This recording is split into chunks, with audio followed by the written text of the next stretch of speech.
Good afternoon, students. Today we are going over Chapter 1 in Understanding Business, which covers taking risks and making profits within a dynamic business environment. Make sure you have some paper and pen out to take notes.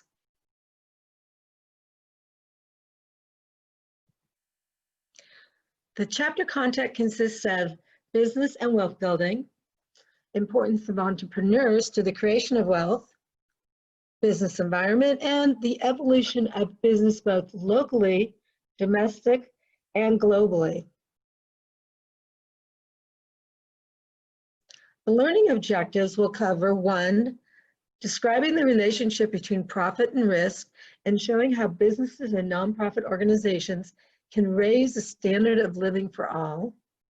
2, to explain how entrepreneurship and other factors of production contribute to the creation of wealth. 3, analyze the effects of economic environment and taxes on businesses. 4, describe the effects of technology on businesses. 5, to demonstrate how businesses can meet and beat competition. 6, analyze the social changes affecting businesses. 7, to identify what businesses must do to meet global changes, including war and terrorism or pandemics. 8, review how past trends are being repeated in the present and what those trends mean for tomorrow's college graduates. Anne Marie Campbell is a great example of an individual who's an immigrant and came here from Jamaica, and she went to school actually because of her job. She went to work for Home Depot, and Home Depot gave her an opportunity to go to college, which is just wonderful. And as a result, she ended up getting her master's degree in business, wonderful avenue that we're in here right now on that path, and became an executive vice president in 2016 for Home Depot. So she opens these doors for people to help get advancement in their employment, and she's a great inspiration for all. Something to really think about for your future plans. So when we take a look at what business is about, business in itself, the definition of it is any activity that speaks to provide goods and services, goods or services also, to others while operating at a profit. So what does that mean? When we talk about goods, it's an item, tangible, such as this water bottle. This is a good. Services, we're talking about intangibles, tangibles that are so different in the sense like a lawyer, a doctor provide services. We all have so many tangibles, it's easy to identify them, such as noted here, computers, food, clothing, cars, and appliances. But services are not always so easily identifiable to some people, and you really need to think that through. We talk about it as education. Education is a service, but not totally. It's also producing a product, right? Healthcare, as noted, then insurance services for benefits for your health or your automobile or your home, recreation, something you can do to go do, play tennis, go swimming, basketball, football. You can't really hold that in your hand. The objects you can, but the activity is a full encompassing situation, such as travel also. So when we think about businesses now, who runs them? Well, an entrepreneur runs a business. And this is a person who's willing to risk their time and money to start and manage that service or goods to be sold. And in doing so, you want to be one who ends up doing something very successfully, and you find a need, a market that needs something, such as healthcare services. You have a specific market, a target market of individuals who need those services, and you fill that need, and in doing so, you make money. One thing that I highly recommend is you find something you enjoy doing, so you make lots of money at it. Usually people who pick services that are businesses for goods they don't enjoy and they're just doing their job, they're not going to make as much money. They'll get by, but they won't make as much. So we talk now about what's known as revenues, profits, and losses. And these are activities of accountability for funds. And you need to learn about how to track them. So revenue is the amount of money a business takes in, what you pay to get that service or good, and that entrepreneur, that business receives the revenue. And it's a wonderful thing to be able to get money, but you want to have a profit, right? And profit is totally different. It's the amount of money after you've paid out your expenses. Expenses go beyond your having the business in a sense that you have to pay for your rent, your utilities, employees, taxes. Those are the bottom line items right there. And after those are paid, then you have hopefully extra money. You'll be in the black, we call it. If you aren't in the black, that means you're in the red, which means you owe money. It's kind of funny. Right is always in the black, left is in the red. It's always been that way. A loss, as I noted, when you're in the red, you have a loss, and you need to make more money so you get back into the black and make a profit. So as an entrepreneur, taking risks is number one. You have to know that you will probably lose time, activities with others, family, friends. You are going to have to be committed to that business because you're the one who wanted to do this, and so it's all on you now. And that goes along with money. You become fully liable for that business, especially as a sole entrepreneur. Everything comes out of your pockets. Nobody else is paying for this right now, just you. So we have different kinds of profits you'll make. When you get started, you probably won't be making any money. You'll maybe even living at your business. And that happens a lot for people. So you have to be willing to put in the time and the money. So just an example, Gerald Foss came up with this idea that rubbery foam finger for games, football games, baseball, basketball, and those big foam fingers. And he became so well known for what he did, he became a multi-billionaire without planning on it. You know, and this is just as, an example of someone who took a risk and ended up with the rewards, the profits. So think about what risk and rewards this person had to go through when starting his business. And it may not have looked as good as you'd wanted in the beginning, but he did very well. Okay, standard of living and quality of life.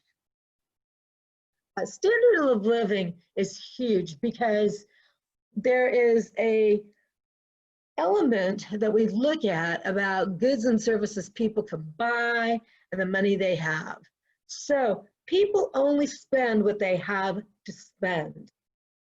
Fortunately, in the United States, we have the highest standards of living in the world. There are some countries, we look at Dubai, they have an even higher standard, but generally speaking, across the board, we have a higher standard of living. That's just one area, that's one small city in comparison. So the thing is that if you want to do better, you have to make more money, right? That means if you want higher quality, you have to have more income to have more quality. And we talk about that in the term quality of life. And a lot of times it's about a social environment we're involved in. It adds to all kinds of activities, services you can acquire. And a lot of businesses focus on that aspect, you know, bringing quality of life. For instance, we look at automobiles, it's a good example. You know, you have general sized cars, medium sized cars, and larger cars. But within each of those categories, you have different levels of quality. The same thing as living environments, different neighborhoods. It's the same thing. Who you can sell to is based on the value of what you have and who can afford that. So we have a very important concept known as stakeholders. And they are the ones who, either acquire more income or have more loss based on their standing in that business. For instance, we talk about having owners. Now, let's say we're talking about a partnership. That means those individuals right there are the stakeholders of the business, the partners, the business owner is a stakeholder. And it's very essential to understand that that stakeholder could lose everything based on the wrong move financially or with a product. So it has to be considered how the business is running and how it'll affect stakeholders. So a lot of times what we do is what's called outsourcing. And that's a concept called as contracting. And it could be within the United States, outside the United States. And most of the time we hear about contracting and outsourcing with customer service. You hear about it with IBM, Microsoft, all the big computer companies, the internet services, people who answer the phone when you call for help. And then we hire in a lot of other people to help with activities. Let's say you go to do work on in a different state and you don't have enough employees to do the job that can go with you. You will hire people where you go to and they'll come to work for you there. That's also outsourcing. Now, then we talk about insourcing. That's when you bring people from foreign countries where they open up offices and factories here in the United States, and that's called insourcing when it comes into the US. It's the reverse.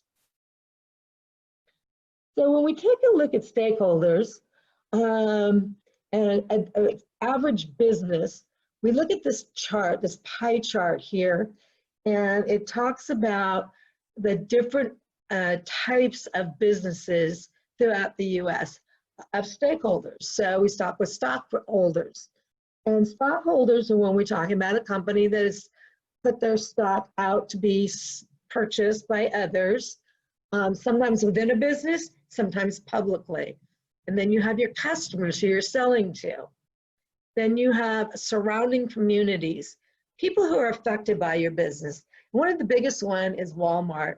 Walmart is very, very involved in community activities. And when they come to a neighborhood, a lot of times they'll put in trees because of the sound and because of all their trucks. They're also known for providing overnight lodging, which means really if you have a camper or a truck, you're allowed to park it in their parking lot at night. And that's very helpful because that means more businesses want to come there and sell products, and their truckers can stay and not worry about having to find a hotel. They can just stay in their trucks there. Environmentalists are huge in so many ways for everyone. Dealers, retail dealers. Now, those cover a whole different line. We're talking like clothing. We're talking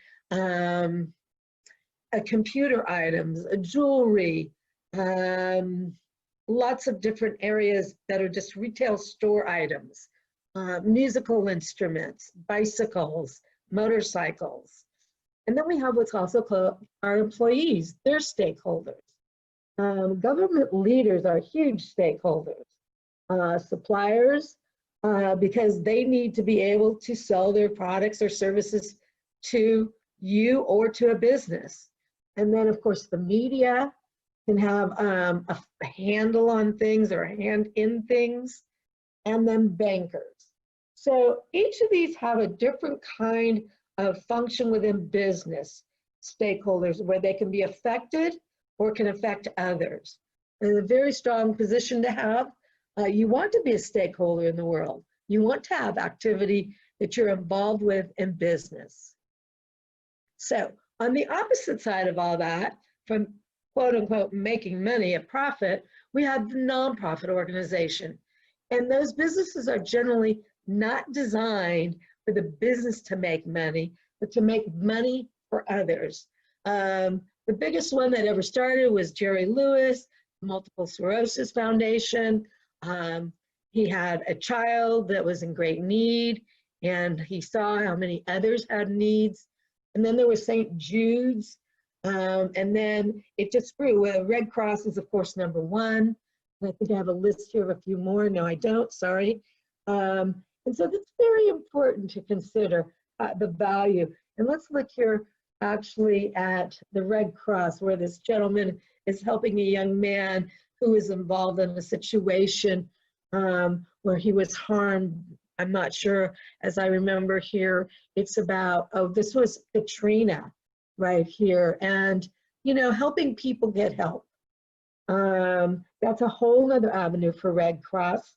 They also provide food and water, medical assistance, and they'll also go to other countries and help with buildings at different times. It's usually some medical, food, and health issues with Red Cross. They're not out to make money other than to help make enough money to help others. So here's the list.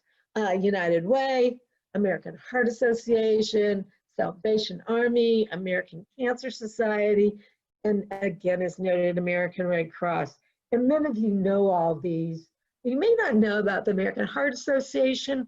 One of the biggest ones also is women's breast cancer.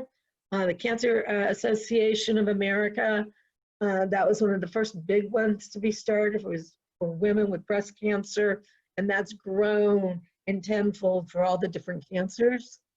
The Kidney Society, we hear about all the runs, making money for helping with research. 90% of these are doing that.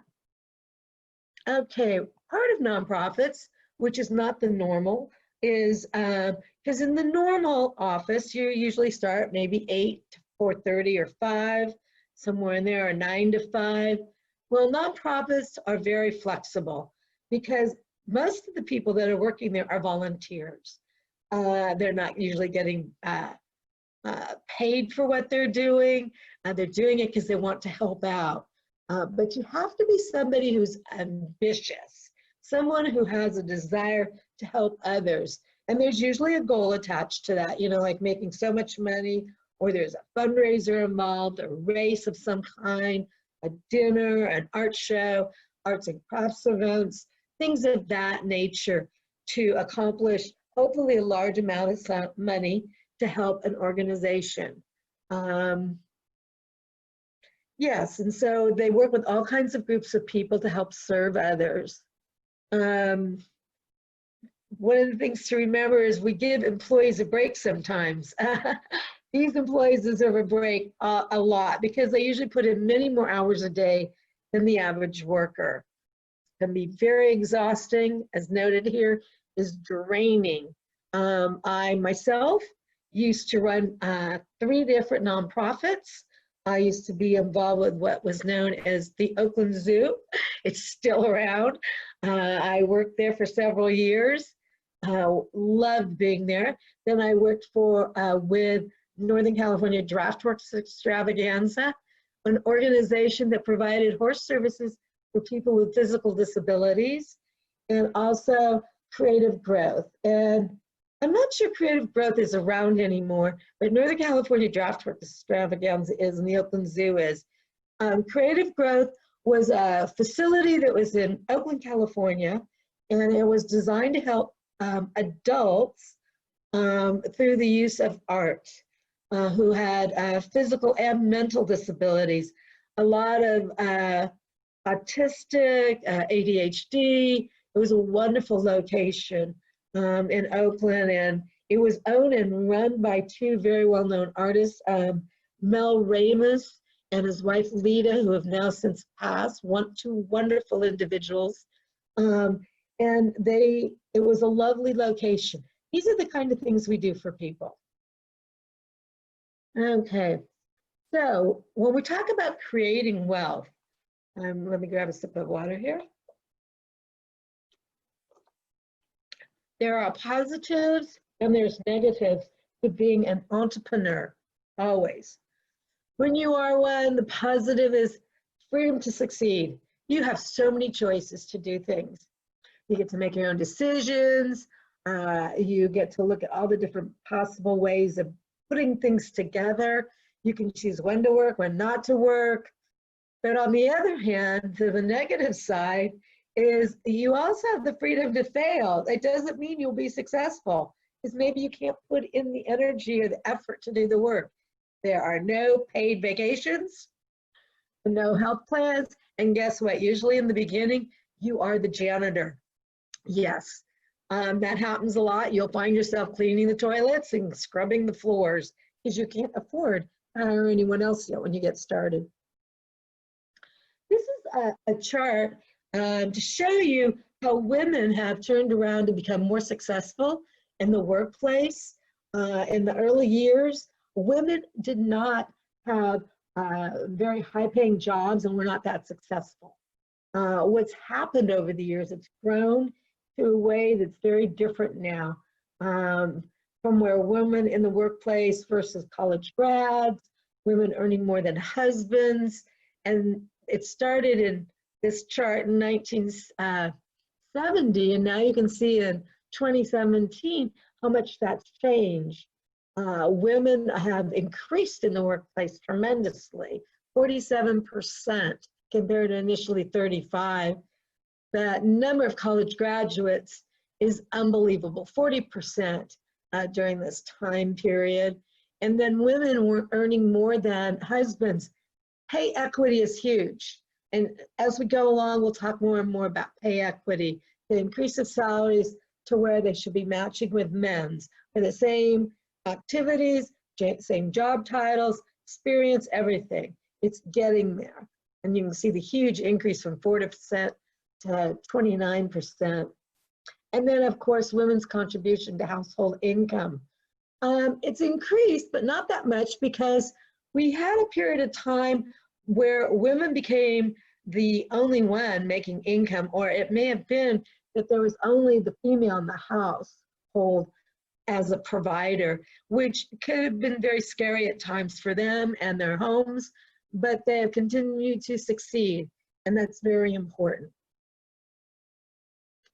All right, so there's 5 factors of production. You need to know this. Make sure you write these down. These are the resources you need for building a good foundation for wealth. Land, you need to have some natural resources. Labor, workers. Capital, you need some cash to work with. Then being an entrepreneur, understanding what entrepreneurship is, and knowledge. So having those can help you get started. Otherwise, you're not going to be going anywhere. So the baseline is once you become an entrepreneur, have the mental attitude about being an entrepreneur, and knowledge can help build your country and your business. So let's look at these. Land, here's a picture of land. You need to have a place for the business to be located, right? And to do work, whether it be a factory, you're doing agricultural work, or it's office work, or retail, you have to have land, a location to do work. Then labor, who's going to do the business? Who's going to do the actual footwork? You'll get to do some of it, but you'll need assistance. And then capital. It's pointing at that tractor, but you need capital to buy that tractor, right? You don't have that, you're not going anywhere. Entrepreneurship, the desire to take a risk and not being afraid to spend money. And then knowledge. Now, if you don't know enough about the business that you're interested in doing, do you think it's a good idea to continue on? Well, it might be, but you may have to bring some more people on board to work with you. But you may have enough knowledge to know how to run a business, but the business that you want to run, you may need support. So that's where labor and partners come into place, and the wherewithal to know how and when to hire others to work with you. Okay, so the basic business environment. They come in all different shapes. We have the economic and legal environment. So we're talking about money, right? And the legal world. So we're talking about lawyers, finances, accounting. That's one environment. Then we have technology, computers, both hardware and software.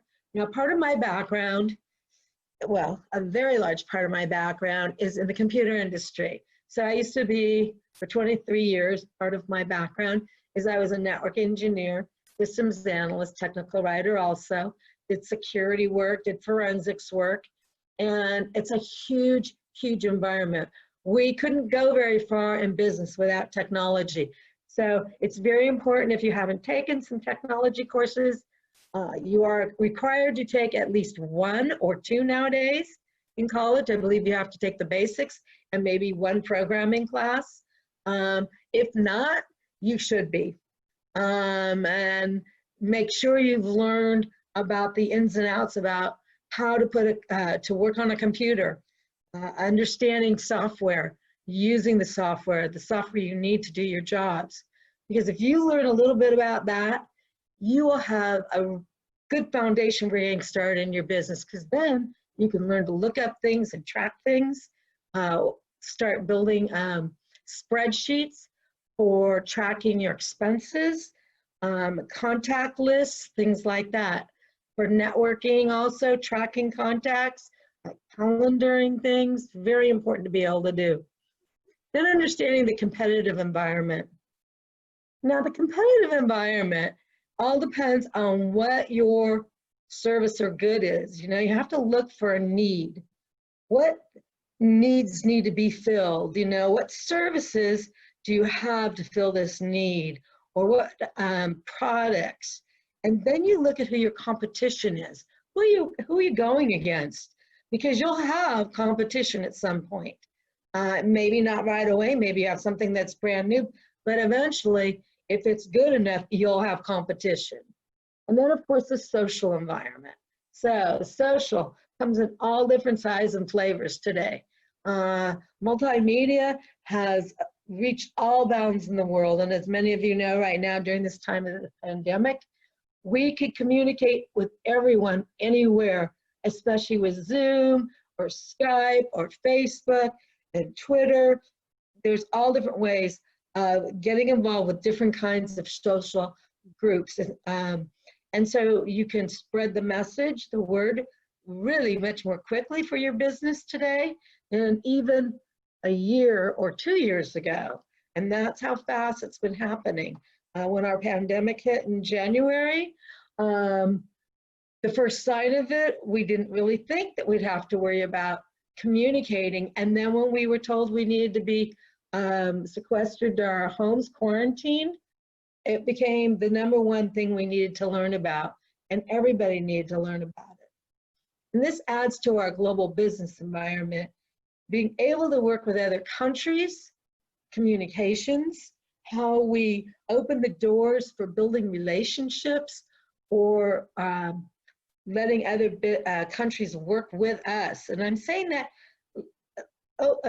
building a relationship that's really good with another country, because you want to be able to have services or sell goods everywhere in the world. You want to have that. When we look at venture capitalists who have done so many different things, Richard Branson, right now we're watching Elon Musk. He just shot off the space shuttle this last, yesterday, an amazing feat. With NASA, they built a relationship with them to be able to do that. And that involves the whole world. It's not just here in the United States, it's everyone. All right.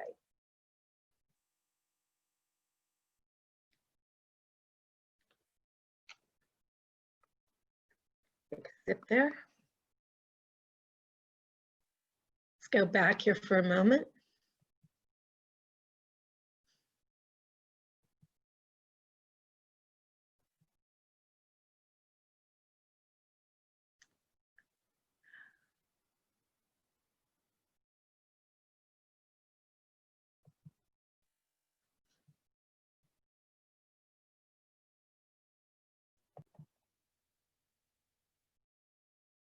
What we need to look at next is a picture of what those environments look like. And I always put the middle of business management in the middle and how job creation occurs. So we look at these different environments. Let's start here on the right with the technology environment, which I mentioned before. It includes information technology, databases, barcodes, and the internet. So that's not minimized at all. It's a very wide range of activities that are involved. And then going down into what's called the quality imperative, very important area, is the social environment, which includes diversity. Always got to make sure you have people of all different factions involved in your business. Age, race, you don't need to know about any of those things, but you need to make sure that people are always qualified. Demographic changes to be concerned about, your location, your physical location, and family changes for people. When somebody gets married, divorced, has children, someone dies, can affect their ability to do their jobs, but also may push them in a better way to improve what they're doing work-wise. And then we look at what's called free trade as we move along into global competition. And that's the competitive factor, as I mentioned before, and the value of networking, building a strong foundation, customer service, stakeholder recognition, employee service, concern for the environment, which is huge, because next we look at the economic and legal environment, which as it moves to the left and up around, these blend. And so now we look at the freedom of ownership, and that's huge. Everyone has the right to have their own business. The bottom line will come down to what kind of business is it. So I like to throw this out there and always to remember, you probably will be better off if it's legal and if it's ethical. And it has a level of integrity involved with it. Always think about those things, legal, ethical, and you have integrity with what kind of business you will want to start, because you'll go much further and much longer. You're involved with contract laws, elimination of corruption. Now, corruption is huge, especially in other countries. More vividly, we don't talk about corruption here, even though it exists, but definitely in third world countries, it's huge. Selling out of the back of vehicles, making oil in the fields to be survivalists because they can't get oil or gas. They have to make it themselves. Tradable currency, how it's made, and that the value of that currency has value. And then minimum taxes and regulation, which are huge. No business likes to get hit with taxes nor regulations, and there's a lot of compliance regulations, especially in manufacturing and the production world, and you have to learn all those so that you can be successful in your business. So the economic and legal environment, which you touched upon already, which allows private ownership of businesses, minimizing interference with the free trade of goods and services, minimizing interference. That means the more you stay within the ethical bounds, you'll have less interference and you'll be able to sell more freely. Passing laws, and this again, enforceable contracts. As I mentioned in the last slide, we talk about contracts. You want to have a contract that has value and is binding. And we're going to get into that in a while here. We get into legal aspects and we'll talk more about contracts. A currency that's tradable in world markets. So you want to have the ability to exchange, even if it's services for services, goods for goods, or goods for currency. And you want it to have value that's worthwhile. You don't want to be exchanging currency that you are not making a profit, in other words. You want that profit to occur for you and your business, your family. And then minimizing corruption, as I mentioned. I believe it's Somalia is known for having the largest piracy that goes out in the seas, in their country. It's very bad corruption. So insofar as the technology environment, let's see. I've mentioned here about networking and security, understanding hardware and software for your business. But it's such a broad neighborhood, and it's constantly growing. And if you're in that industry, you can go anywhere, you can do anything that you are interested in doing. Remember that you have to have benefits, because you can always work towards effectiveness. Is it effective, what you're doing? Is there efficiency in what you're doing, and productivity? So if it's not effective, then what are you doing it for? Don't waste your time if you're not doing work that's not effective.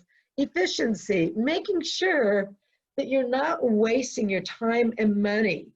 You want to use the least amount of resources, because then you'll have a higher level of profit. Less expenses under the roof of your building, your business, and always staying in the black instead of the red, or making things work. And we'll talk about lean, which is a removing of waste. And that's very important as we move along. And then productivity, the amount of output versus the amount of input. You want to always make sure your output's larger than your input. And that's a reduction of hours and time. And that goes along with efficiency. So you have different areas in the technology environment or technological environment, such as e-commerce. And we always talk about business to consumers. You see that daily, you hear about it daily, especially on the internet. There's no way around it. Everybody knows about it. And then there's business to business. That's a higher level. We're talking about my going out and buying something from somebody else. You're buying something from somebody else. But a business doing business with another business, it's usually at the wholesale level or the broker level, manufacturing level, versus at your front door of the retail business. All right, is technology responsive to customers? So are we filling the needs that we can? And this goes along with databases. We see this huge right now. We talk about the iCloud, electronic storage file for information, an easy way to access information. And we've had the internet for years. The University of Berkeley, of Minnesota, in Germany, those were the three main locations for where the internet would connect. And it was done over landline through using Macs, actually. And you get on with the Unix operating system, and you just dial in, and you can look at all their information that they had in their files and in their databases. Well, today, you know, it's not as freely accessible, because we've had things like identity theft. We have theft of data that is now covered by HIPAA laws, which means we were invading people's privacy before. We didn't know it initially until it came up, especially in the medical and legal world, that maybe we were accessing information we shouldn't be accessing back then. So now when I say back then, I'm talking about in 1964, when computers were first being built. And then we move up to about 68, 69, where we really have what we know today as internet, like I mentioned, by dial-in telephone. So yes, I am a little older than what I look like. And I was very fortunate to be introduced to this very young. And so I understand that world really well. It's a major part of my world. And I also was a paralegal for 23 years before I became a network engineer. So I have a legal background. I started to go to law school, I should let you know. I changed my mind, became a geologist, so I have an environmental background, I have a science background, and found that it wasn't what I thought it was going to be, and then I got into IT. So that kind of gives you an idea of how things were moving for me.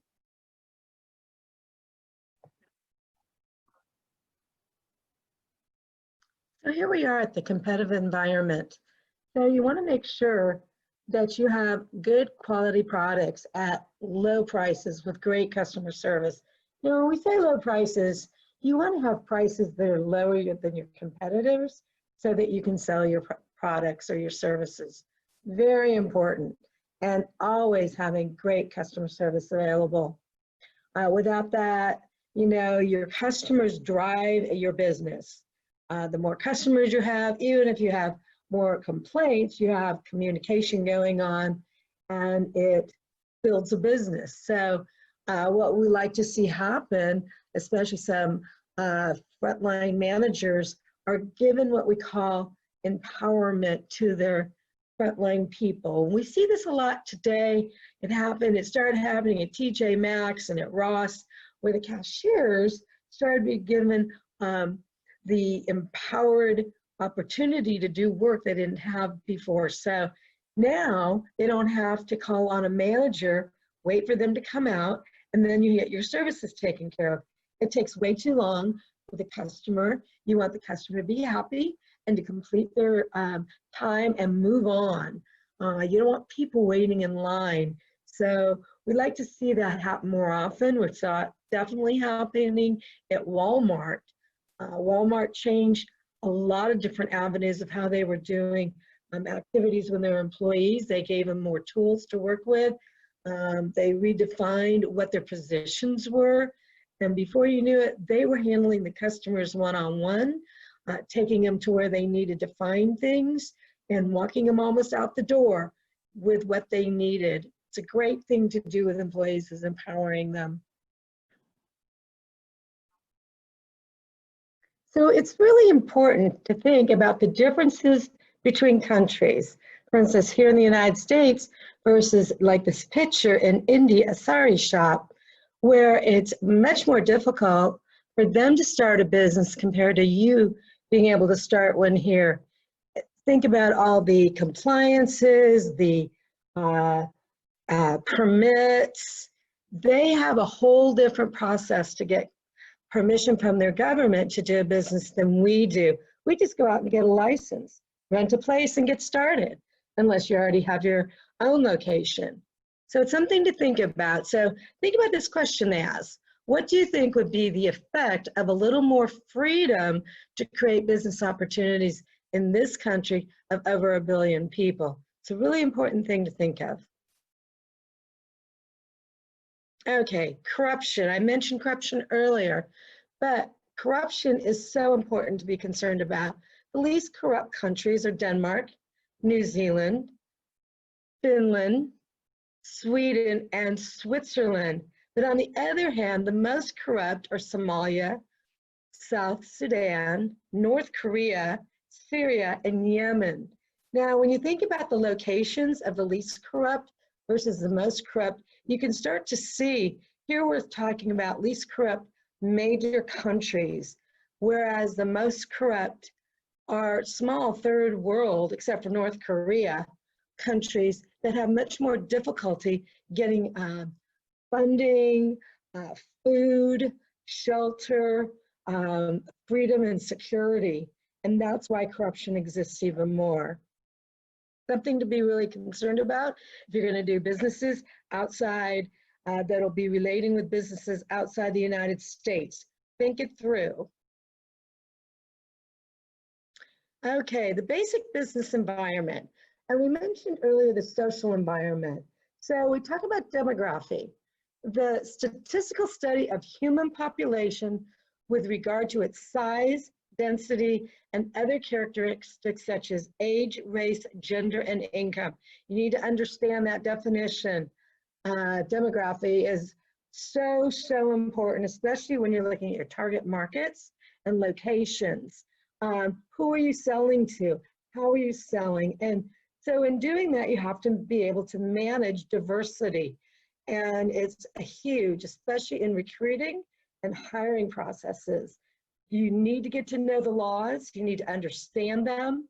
If you're going to be hiring and full-time employees, you need to make sure that you get your approval for taxation purposes, work with your county and your state. Everyone's different. So you need to pay attention to that. And then, of course, you have generational gaps. And you're going to have many more older citizens who are now working who didn't work before after normal retirement. Normal retirement was people stopped working around 61, 62.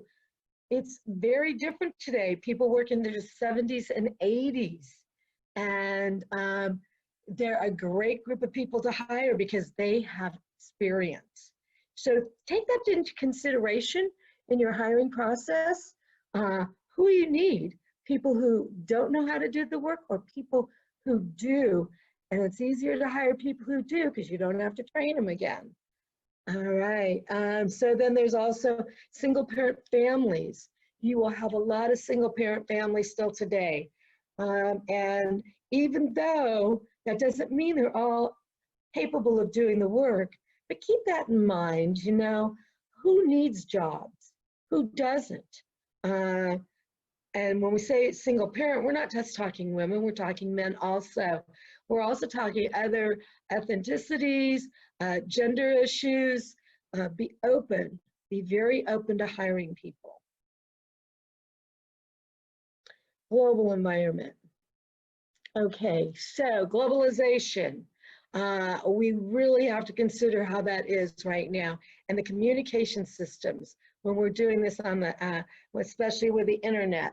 So we communicate pretty freely, but you need to be very careful so that you know who you're communicating with and how you're communicating.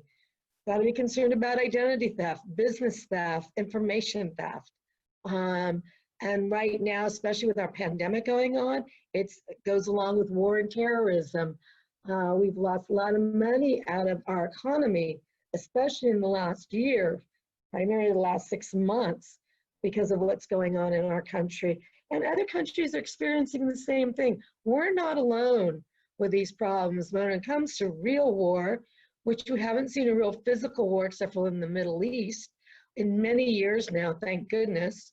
But terrorism is well and alive, and that has not stopped. So you have to look at how you spend your money as a business, what countries you work with to spend your money, cost of insurance and security. Insurance is huge. You want to make sure you have your liability coverage, your compensation coverage, and if you're not incorporated, definitely business insurance plans are so important. And the word security. You want to always be safe at what you're doing and who you're working with and how you're working with people. Get to know those people. Learn who they know. Know that when you're facing with people, that you'll have good relations with them. So how do global changes affect you? Well, your ability to expand your business is so essential. Being able to give more people work. Wage earning positions, you know, that are not minimum wage earning to where they can pay their own mortgage or rent, feed their families, and maybe get vacation time to go along with it. So we have to keep looking also at the learning environment with this. So many things change so quickly. People constantly need to be educated like you're doing here. You need to stop and take the time to maybe take another class in the industry in which you're working, or maybe with software, or trainings for management, or skill training. There's so many things to stay current with, and don't be afraid. You know, take the risk, and that's part of being an entrepreneur, is taking the risk. Okay, another aspect is a climate change. Temperature, interesting enough, if we're in agriculture, it makes a huge, huge impact on what's going on in your business. You need to know what's going on. If you're in the clothing industry, if you are in entertainment and you're doing, you're running facilities, you need to know how to work within that. Greening. All right, being lean, green. We use that term kind of intermixing in a funny way, because we used to call greening lean, and it didn't have the same meaning as what true greening is. So lean really means to reduce waste, but greening is also saving energy. So they kind of go hand in hand. And so in this sense, greening means to cause less harm to the environment. specifically. So we want to reduce environmental hazards, chemically, with our air, with our water, anything to reduce them. And you have a responsibility as a business owner, especially if you're in manufacturing, production, agriculture. How you control in the use of your chemicals within your facility and your disposal of them. So always keep that in mind. You'll learn there's numerous compliance laws that you have to work with. And so think about that. And it's definitely overwhelming. Overwhelming how things are changing. These are the big companies that do the most productive work with the environment to help everyone. General Electric, Coca-Cola, Shell, Nestle, DuPont, Johnson & Johnson, British Airways, and Shangri-La Electric, very well known for their positive work with the environment. A little sip of water here.